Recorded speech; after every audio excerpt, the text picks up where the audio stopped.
Olá pessoal, dando continuidade aos nossos estudos a respeito da história do Brasil.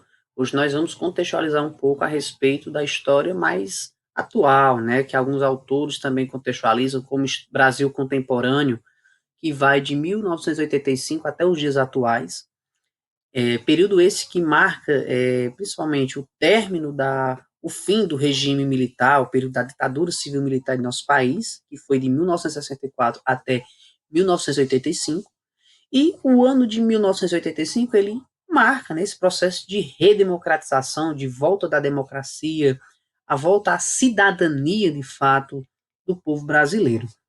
Então nós vamos contextualizar, né, a respeito dessas fases e de governos que vai marcar de 1985 até os dias atuais, lembrando que de forma bem resumida e bem objetiva. E aí, a respeito do Brasil contemporâneo, ou Brasil de volta ao processo democrático, nós temos que lembrar que a democracia, ela veio justamente por conta da fragilidade dos governos dos últimos militares, Geisel e Figueiredo. Nós vimos que no ano de 82, já houve eleições no Brasil, mas eleições para governadores. Então, com o processo de abertura política, de redemocratização, que marca isso em 1985, uma campanha de cunho social, popular, ela vai ganhar tona em toda a sociedade, que é a campanha das diretas já. O que seria a campanha das diretas já? Como a gente vê aqui no slogan, sem medo da democracia.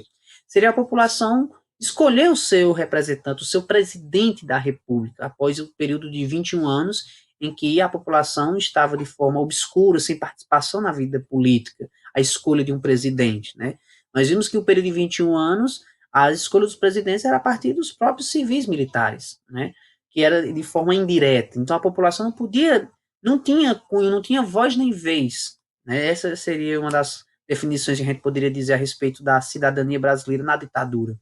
Então, com a volta da democracia em 1985, a redemocratização, em outras palavras, essa campanha ganha um grande alarmante social, que é a campanha direta já, que era a população poder votar de fato para presidente. Né? Além da campanha direta já, nós vamos ver que a construção, né, de uma constituição era algo que era necessário para o Brasil após o período da ditadura militar, que vai ser instituída no ano de 1988. Uma constituição mais cidadã, mais democrática, né, uma constituição que defendesse de fato a liberdade, todo tipo de liberdade para o indivíduo, para o contexto social. Então, essas, entre várias outras campanhas, né, que os movimentos sociais, que entre vários movimentos, nós poderíamos citar aqui os movimentos dos trabalhadores, os metalúrgicos do ABC Paulista, os movimentos sem terra, movimentos estudantis, né, movimentos de cunho religiosos também, vários movimentos sociais, eles tiveram um grande progresso, mais especificamente, com essa abertura política, essa abertura democrática, é isso, mas essas foram, principalmente as diretas já e a busca por uma constituição, foram campanhas que tiveram um grande alarmante nesse início de vida democrática em nosso país após a ditadura. E aí nós vamos ver que a campanha direta já, que teve uma grande ação social, né, a população realmente mobilizada por essa campanha, ela foi derrotada. Né? A população brasileira, em 1985, não puderam escolher os seus representantes para presidente. Os parlamentares, né, revogaram, não foi aprovada a campanha das diretas já, né, entre os parlamentares. A eleição para o futuro presidente do Brasil após a ditadura foi de forma indireta, né, foram os parlamentares que seriam os deputados, senadores, né, que são a representação do povo nas câmaras legislativas e no Senado. Era eles que iriam escolher, né, o representante, o novo presidente da República, que, como nós vemos aqui no slide, ficou entre o candidato do PDS, né, o Paulo Maluf, que era o presidente do partido na época, e com seu vice, Mário Andreazza, né, eu acho que deve ser assim a tradução dele, e da outra chapa, Aliança Democrática, que seria a ligação entre o que a gente conhece hoje como MDB, né, o antigo PMDB, mais o PFL, que tinha a figura de Tancredo Neves e o seu vice, José Sarney. né, o maranhense José Sarney. Então, essas foram as duas chapas que, em janeiro de 1985, disputaram as eleições, né, indiretas para o cargo de presidente da República, após o período da ditadura militar. Nesta eleição, né, entre Paulo Maluf e Tancredo Neves, Tancredo ele sai vitorioso, né, entre os parlamentares nessa eleição indireta, em que as diretas já foi revogada, foi derrotada. A população brasileira, após 21 anos, né, teve um novo presidente. Após esses 21 anos, influenciada pela ditadura militar. Tancredo Neves se torna presidente da República, né, de forma. E aí algo acontece, né, algo assim catastrófico acontece para a vida política, para a vida social, até mesmo para toda a questão individual da família Tancredo Neves e o próprio Tancredo Neves em si, que a Aliança Democrática, né, que era ligada pelo MDB hoje e o PFL, ela vence as eleições, como nós já vimos aqui. Mas Tancredo Neves não chega a assumir o cargo de presidente da República após as eleições de forma indireta, por conta de inúmeros problemas de saúde. Né? E aí, algo mais catastrófico acontece, que é o seu falecimento, seu óbito. E com a morte de Tancredo Neves, volta todo o temor social por parte da população. Será que os militares novamente vão tomar o poder? Né? E aí, após essa eleição, José Sarney, que tinha algumas ligações com o Exército, ele, como era o vice da chapa de Tancredo Neves, ele assume o cargo de presidente, após a morte do presidente eleito de forma indiretamente, e Tancredo dá início, né, na verdade, a essa nova fase da política brasileira, marcada pela redemocratização. Né? Então, pontos importantes que a gente tem que ter aqui. Após o processo de redemocratização, né, o fim da ditadura militar, em outras palavras, há eleições no Brasil de cunho indireto. Né? O que é que significa isso? Que a população não vai participar diretamente. Né? Quem vai participar são os parlamentares. E os parlamentares, entre Tancredo Neves e Paulo Maluf, eles escolhem Tancredo Neves. Mas Tancredo Neves, ele não assume o cargo por conta de problemas de saúde, ele chega a óbito, a falecer. E o seu vice, José Sarney, assume o cargo e aí dá início a esse processo de redemocratização na história política brasileira. E aqui nós temos alguns pontos, né, algumas características que marcam o governo de José Sarney, além de inúmeras crises econômicas e políticas e crises sociais, mesmo com o término da ditadura militar, com o processo de redemocratização, nós vamos ver que uma das grandes contribuições do governo Sarney vai ser a ligação, principalmente a aproximação com os países latino-americanos, entre eles a Argentina que é rival do Brasil não somente no futebol, mas no caso no continente americano, mais especificamente na América Latina. Foi um período em que houve um acordo, uma aproximação com o governo e até mesmo com questões econômicas com a Argentina, não somente com a Argentina, mas todos os países que vão fazer parte do bloco Mercosul, né, a Argentina, o Uruguai, o Paraguai e o Brasil, no contexto geral, né, que são esses 4 países, Argentina, Uruguai, Paraguai e Brasil. Então, a política de Sarney era de aproximação com os países latino-americanos. Além disso, a instituição, a implantação, mais especificamente, de José Sarney como presidente, vai ser marcada por essa volta da democracia, mesmo sendo indireta, mas que vai ser uma abertura, vai ser pelo menos um engatinhamento para que essa democracia se transforme diretamente, que a gente vai ver nos slides seguintes. Outro ponto importante que vai marcar no governo de Sarney vai ser a implantação do pluripartidarismo. Nós vamos ver que vários partidos políticos, como a gente vê até mesmo nos dias atuais, surgem nessa época. Aqui a gente cita alguns, por exemplo, né, como o PSTU, PT, o PR, PSB, entre vários outros que a gente vê nos dias atuais. É isso. Além disso, um outro ponto importante é que no governo Sarney, e até mesmo nos outros que nós vamos visualizar aqui, o principal objetivo era trazer uma estabilidade na economia, lembrando que a economia brasileira ela vinha totalmente arrasada, então a inflação, a cobrança de impostos estava cada dia mais crescente, né? Então, para O José Sarney, em outras palavras, para tentar acalmar os ânimos no contexto da economia, ele institui a criação de uma nova moeda, né, o cruzados novos. Mas só que o cruzado novo, ele não vai ter a perspectiva, o seu resultado, a partir de sua perspectiva, não é tão progressivo. Em outras palavras, esse plano para amenizar a economia, que era o cruzado, ele é um plano que vai, de fato, regredir, né? Não vai ter sucesso, em outras palavras. E aí, mais problemas no contexto da economia vai surgir, né, com essa implantação de novas moedas. Nós vamos ver que nos governos seguintes vai ser implantado praticamente cada governo uma moeda. E cada moeda que é instituída, mais problemas na economia isso vai ser causado.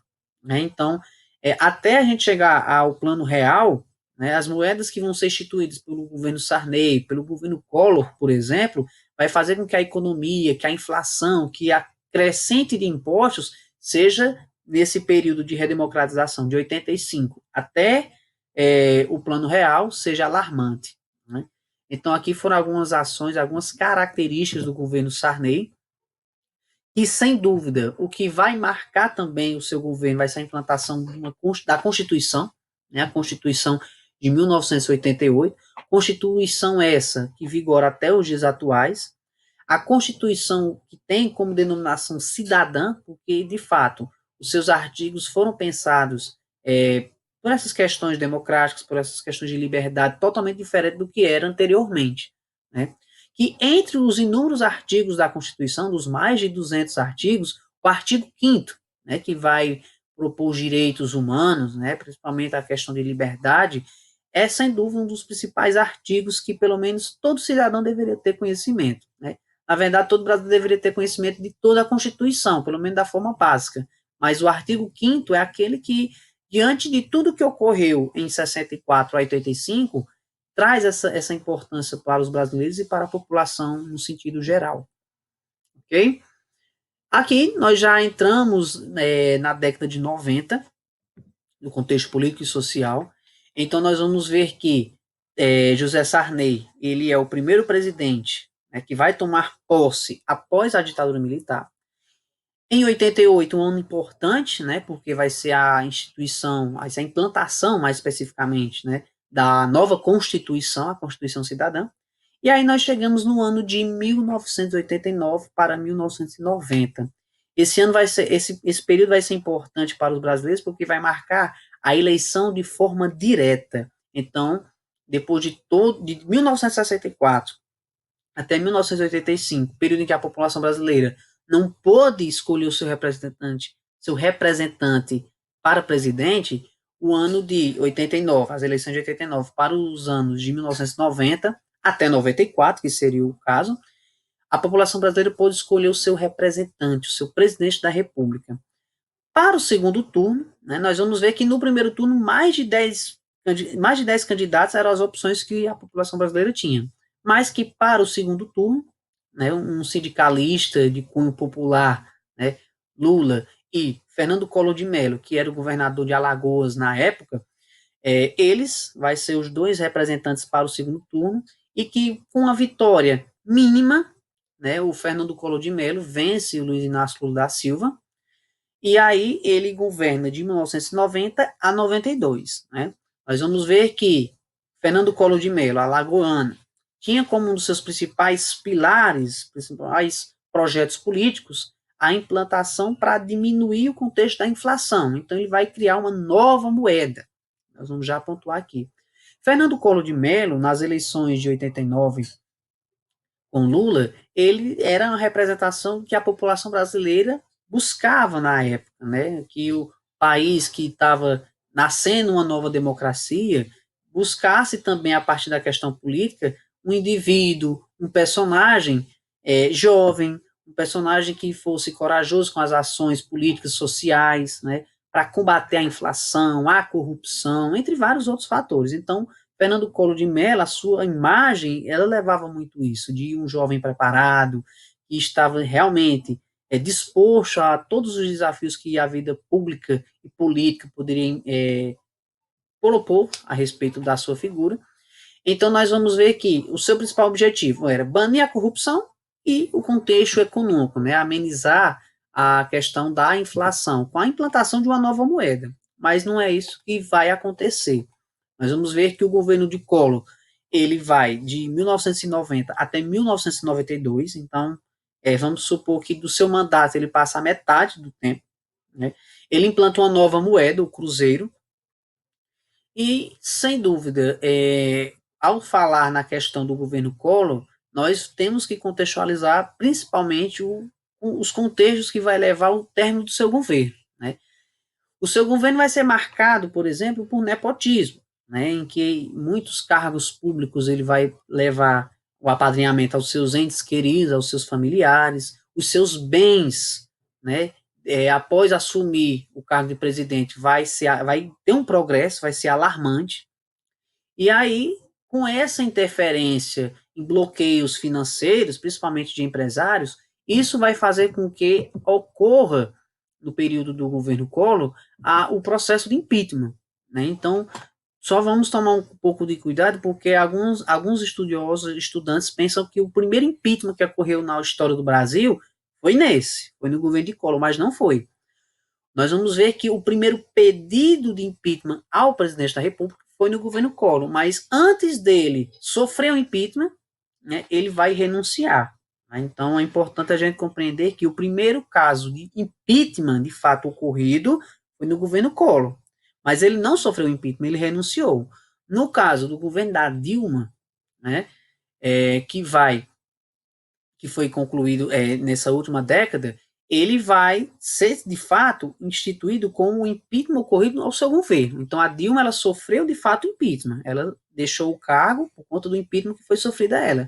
Mas o primeiro impeachment que ocorreu foi no governo de Fernando Collor de Mello. Mas antes dele sofrer, ele renuncia. Então, é um ponto importante para a gente ter compreensão.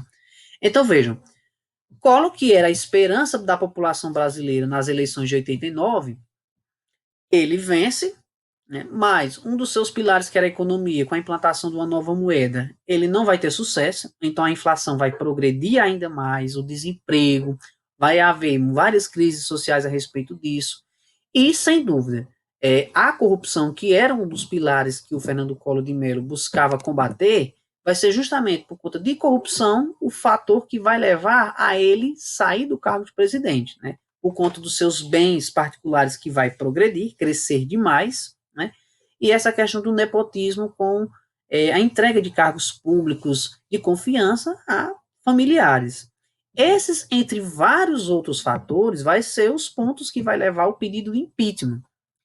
E um acontecimento, um movimento social muito marcante nessa época, que ficou conhecido nos anos 90, foram os caras pintadas, em que jovens, né, estudantes, na maioria, universitários, professores, iam às ruas, né, fazer justamente esse protesto, esse pedido do fora Collor, o impeachment. Né. Os anos 90 também eles foram marcados como os anos rebeldes, como a gente vê aqui em algumas imagens. E aí, a partir de todo esse alarmante, esse desenvolvimento que ocorreu no governo Collor, acontece de fato o processo de impeachment, mas antes dele sofrer o impeachment, Collor renuncia. E aí, quem é que assume o cargo de presidente da República com a renúncia de Collor? Nós vamos ver que vai ser Itamar Franco. Então, vejam como a história política do Brasil ela é de altos e baixos, né? A gente pouco saiu de um regime torturoso, que foi a ditadura militar em 85, que, de forma indireta, foi escolhido Tancredo Neves e José Sarney, né? Tancredo Neves morre, assume o vice José Sarney. No ano em que a população escolhe um presidente da República, volta a escolher um presidente, né? Que no caso é o Fernando Collor de Mello. Ele, no seu governo, acontece todas as características de nepotismo, de crescimento de bens, de corrupção, e aí tem esse pedido de impeachment. E com o impeachment de Fernando Collor de Mello, Itamar Franco governa de 1992 até 95, e algumas características do seu governo, que eram reduzir a pobreza, né, a questão da economia, como nos governos anteriores, que tinham como principal objetivo fazer com que o PIB, o Produto Interno Bruto, crescesse, isso iria fazer logo que a economia progredisse também. Outro ponto importante a respeito do governo de Itamar Franco é tentar reduzir a inflação e a alta cobrança de impostos, né? Então, num contexto geral, era fazer com que a economia voltasse a progredir e gerar emprego, que o crescimento econômico do nosso país tivesse um ponto mais positivo, diferente dos governos anteriores, até mesmo na ditadura. Mas, sem dúvida, o marco do governo de Itamar Franco é a implantação do Plano Real. Nós vamos ver aqui na imagem central do nosso slide a figura do futuro presidente, após Itamar Franco, que é a figura de FHC, Fernando Henrique Cardoso. Fernando Henrique Cardoso, no governo de Itamar Franco, ele era ministro da Fazenda. E aí ele tinha esse plano para uma nova moeda. Então, vejam, nós passamos do cruzado para o cruzeiro para o real. Né? Então, essa troca de moedas, sem dúvida, traz uma grande interferência e prejuízo para o contexto de crescimento econômico do país. Então, no governo de Itamar Franco, a partir de Fernando Henrique Cardoso, ele traz esse projeto, né, o Plano Real, que é a moeda que vigora em nosso país até os dias atuais, e nas eleições seguintes, Fernando Henrique Cardoso, com todo o cultivo e todo o progresso que teve nessa implantação desse novo plano na moeda, ele consegue vencer as eleições e chegar ao cargo de presidente da República. O governo de Fernando Henrique, que vai passar por 2 mandatos, vai de 95 a 2002. Então, nós vamos ver que na questão das propagandas, que foi a partir das eleições de 94 para 95, em que houve essas campanhas, principalmente no contexto dos programas eleitorais na televisão e no rádio. Então, isso cultivava-se nele um homem preparado, um homem que de fato estava à frente dos desafios que iam ser postulados para ele, sociólogo. Então, Fernando Henrique Cardoso, no seu mandato, né, de 95 a 2002, principalmente no primeiro, tinha como principal objetivo fazer com que a economia progredisse. Vai ser um período em que as estatais, as empresas privadas vão ter grande influência. O progresso neoliberal vai ser outro cultivante do governo nesse período no nosso país. Então, as importações e exportações era algo que era muito recorrido e cultivante, né? Além disso, a implantação do real, então, vai ser a época em que a economia brasileira, diante de todo o cenário que nós já vimos, ela vai ter um pequeno crescimento, né? Então, a economia brasileira, a partir de Fernando Henrique Cardoso, nesse processo de redemocratização, vai ter um crescimento. Um ponto importante é que o governo brasileiro vai fazer alianças, principalmente com os tigres asiáticos, né, com a região de Hong Kong, Taiwan, Coreia do Sul e Singapura. Então, isso favoreceu, principalmente para essa questão de importações e exportações, além da aproximação com o governo norte-americano. Então, o primeiro mandato, né, sem dúvida, foi muito relevante, foi muito importante para a figura de Fernando Henrique e para o contexto, né, do nosso país. Como eu falei para vocês, as ações neoliberais, né, a influência de empresas na economia vai ser muito cultivante no governo de Fernando Henrique. E no segundo mandato, que vai de 98 a 2002, Fernando Henrique Cardoso vence Lula. A sua popularidade, né, diferente da primeira eleição, ela vai haver um regresso. Então, nós vamos ver que o primeiro mandato de Fernando Henrique vai ter um grande crescimento, um grande salto. Mas já no segundo vai ter um declínio, uma queda. Outro ponto importante que cabe nós discutirmos aqui é a questão do real, que após o progresso que vai ter no segundo mandato, que vai de 98 a 2002, ele vai ter uma queda. Então a moeda começa a regredir. Nós vamos ver que a dívida externa, que houve um equilíbrio, né? Houve até alguns pontos favorecidos para a questão econômica brasileira. No segundo mandato, a dívida externa ela vai progredir, os impostos vão aumentar, mas, sem dúvida, o marco do segundo mandato de Fernando Henrique vai ser a crise do apagão, que decretou a fragilidade do seu governo, a questão da popularidade de FHC, né? Aqui nós vemos essa charge que representa um pouco isso, né? O que foi essa crise do apagão, né? Essa crise do apagão, em outras palavras, ela afetou principalmente o fornecimento e distribuição de energia elétrica, que foi de julho de 2001 até fevereiro de 2002. Então, Isso, em outras palavras, representou a falta de planejamento de investimentos, principalmente na geração de energia. Então, esse período de julho de 2001 até fevereiro de 2002, principalmente essa questão da geração de energia, foi algo que puniu muito o governo de FHC e que, de fato, trouxe um declínio do seu governo, de sua popularidade. Aqui a gente vê essa charge, eu pago, tu pagas, ele paga, nós pagamos, vós pagais, eles pagam. Né? Então, retrata um pouco a respeito dessa crise. E aí a gente conclui nossos estudos aqui e na próxima videoaula nós vamos contextualizar a respeito dos governos brasileiros do século XXI. Ok? Até mais.